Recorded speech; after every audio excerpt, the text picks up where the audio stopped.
comeback. How do you think your boys pulled it off in the end?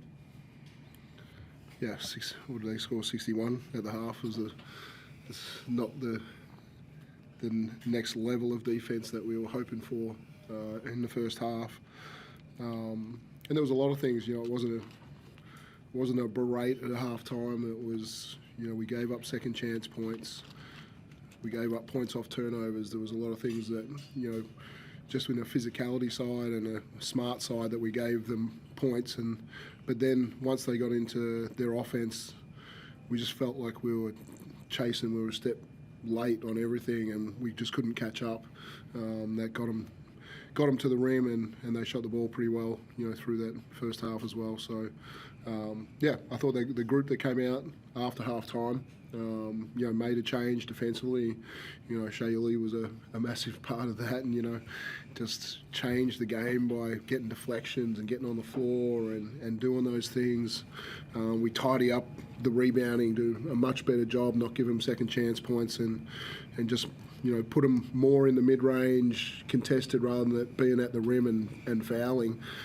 So yeah, there's a lot of things that we tidied up the second half, and yeah, hold them to 30. It was you know, it's where we want to try and get to defensively. Were you surprised you were out hustled a bit on those 50-50 balls in that first half? With what was at stake?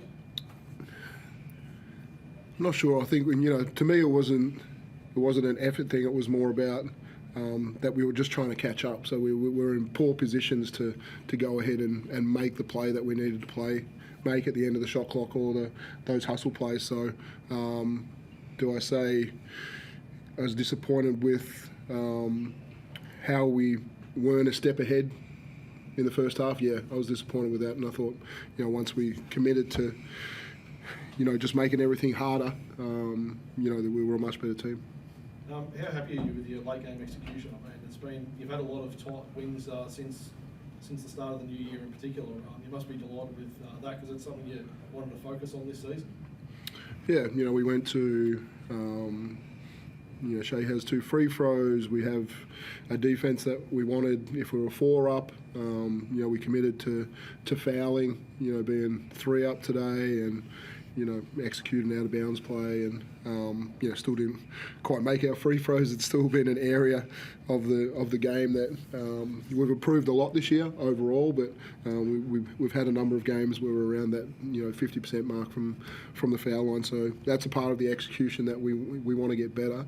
But I thought, you know, I think we end up with 25 second chance points. I think we actually finished up with 15 second chance points in the fourth quarter, and you know, some of the tip outs from Marcus and IC makes it.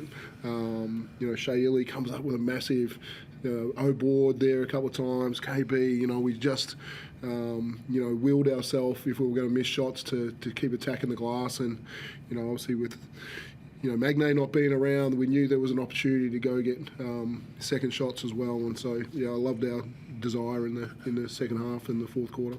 The deliberate foul with 8.3 seconds left. Was that a bit quick, do you feel, or do you like more? Yeah, certainly something. And, you know, they have a play that after that catch that they're looking to move it really quickly with some back screens and different things. So I think if that pass gets off, and we're probably scrambling to make it a really difficult place to foul. So, yeah, ideally you'd love to foul over halfway and take 6 or 7 seconds off it if you could, but yeah, I'm pretty pleased with, you know, how we handled it. And you touched on, you know, Shay Gilly's performance. I mean, it was huge, wasn't it? Yeah, you know, we wanted him to make some threes, and, you know, he knocks in his 2 threes. You know, guarded both Doyle and Crawford, and you know, they both had their moments, but yeah, you know, when it came to it, he made Doyle's 3 that he makes down the stretch as tough as it can possibly be, but then yeah, he changed the game with his pace and his attack, and he changed the game with the deflections and the loose balls that he came up with that won us extra possessions. Yeah, KB the same. You know, I thought he had an outstanding game tonight. You know, Whitey went into the game, bit of a game time decision, and so his back wasn't perfect tonight, but we knew we needed more from KB, and he really stepped up. well, early in the game, their bench points were crucial, the Jackies. But like you said, KB came into the game and he turned it a little bit. Oh yeah, for sure. I thought the group that we started in both start of the third, coming out of the half, IC and KB in that group, and same with the start of the fourth. I thought those two areas right there, they got us back into the game, and that 10-point margin, we got it down to 5 or 6 or something like that, and they kind of go back to 10, but then they got it back down again, and so they weathered some storms, and again, effort, execution, just a willingness to make their shots tougher at the other end.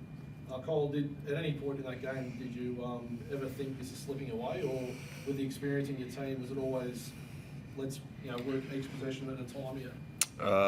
No, I wouldn't say that. For as long as I've been here, we've been a solution-based group, so we always kind of have that belief that we're always in it. Like Dean kind of mentioned, that first half was a little disappointing in terms of the hustle plays, our connection, physicality, just little things that we want to be better at, we should be better at. But it never got to a point where we felt like we couldn't win, and really proud of the fellas tonight, just gutsy effort. We've touched on Shill. As a massive leader in this group, he kind of showed us what it needs to be at this point of the year. So, yeah, big props to Shilly. And those hustle plays are something that's your stock and trade, isn't it?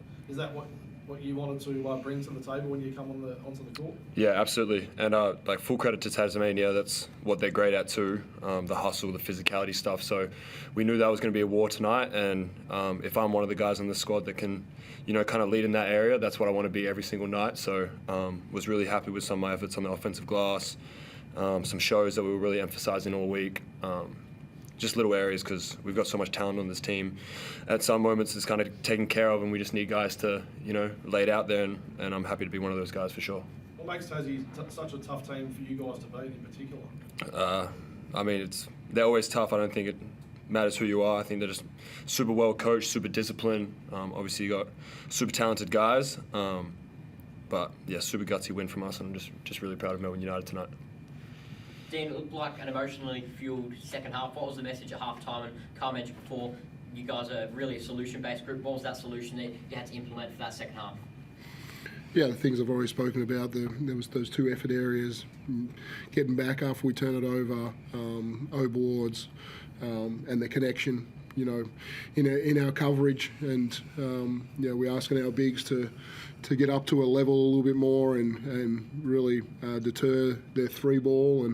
But I thought they got behind our head, a little bit easy a couple of times. But yeah, it was sitting down guarding one-on-one, and it's been something that we've really tried to work on over this last couple of months, about just being able to slide and put your chest and do it without fouling, and we weren't good enough that first half. And then offensively, I just thought the aggressive coverage just didn't let us move the basketball as quick as we needed to, and they obviously made CG's life difficult in not letting him come uphill. And so what are some of the solutions to help him try and find some easy shots as well? Was Tanner Krebs subbing in, I guess, alongside CG as well for a period of time, I guess a solution for that?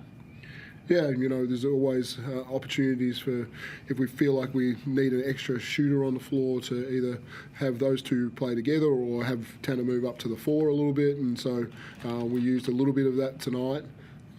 But yeah, I'm happy for Tanner. I thought he's had a really good month, and for him to be in that moment at the end of the game and have free throws and experience those kind of things is something that we're really asking from him to get ready for playoffs, to be in those kind of moments. Carl, how difficult is it as a player, when you sort of creep back to that 5 or 6 point margin and they're able to extend it, back to 10, 11, 12, and eventually 16, and then, claw back once again? Yeah, it's frustrating. I've said in a couple on-court presses that, it was a gutsy win, but yeah, Tasmania definitely have a knack of hitting timely shots.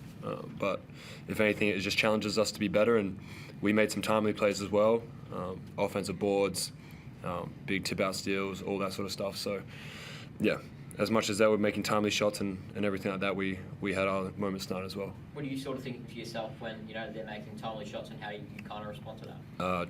Just be better. There's always an answer for why we give up a certain shot or a certain look. So I think it's just really important to stay in the moment, stay present, and not break apart, which some teams do. But thankfully for us, we're, like you say, a solution-based group, and we're always looking next play. Dean, how did Jack White pull up anyway? You only played the 15 minutes. Yeah, I mean, I haven't spoken to him after the game yet, but he got through it, which was really pleasing, and didn't practice a lot through the week, and so we got him up, and he gave us what he could tonight, and that turned into fouling out fairly quickly for him, but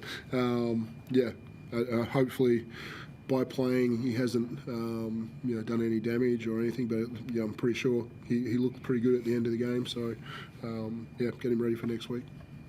And just back to the guy next year, feels like he's been right place, right time all season defensively, one of your really solid, better defenders in a year when you've had an up and down year at that end.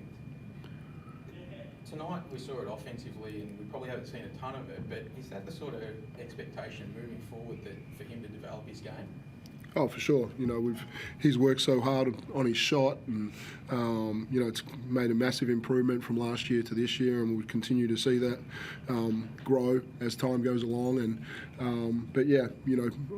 as you say, right spot, and you saw us when we got it to the short roll tonight, and he's making cuts along the baseline, had a nice little keep it tonight and go finish at the rim as well. So you start to see some of those things. You say, this is where he has the ability to expand his offensive game, but being in the right spot and making shots is going to be important as well. Looked like you had a bit of fun with Robbie Lowe tonight.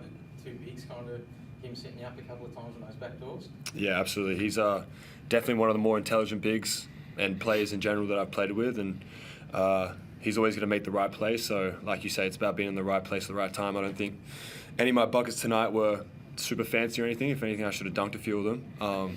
But being in the right place, and not only Robbie, but a lot of these guys, well, every guy on this roster will find you. So, yeah. That's a pretty important round, for the league and also for United.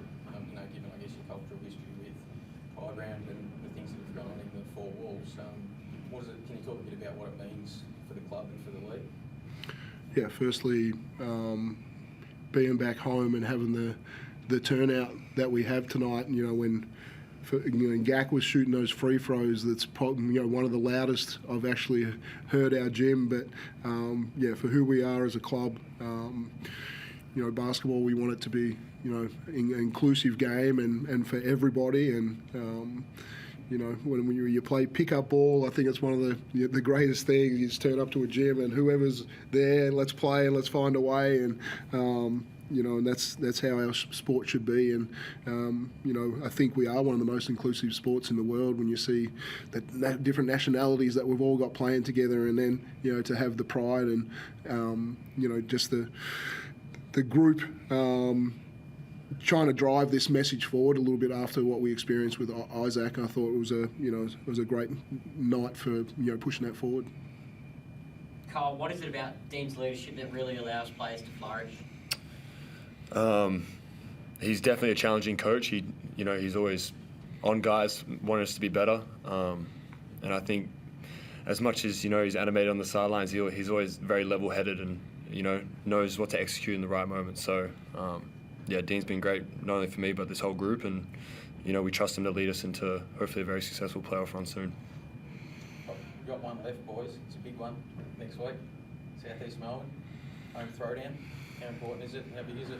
Yeah, as going into this round, we knew, we control our ability to be a top two team, and nothing changes with that.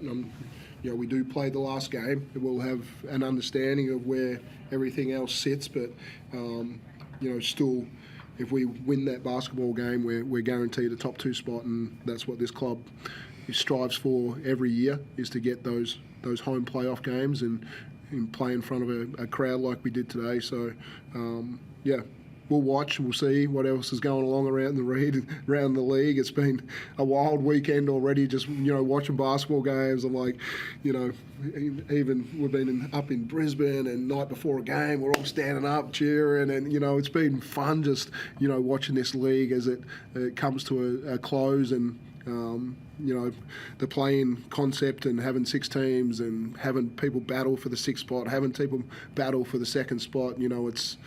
It's been great. You know, every possession matters, and every game is being played at a high level. So, yeah, loving this time of year.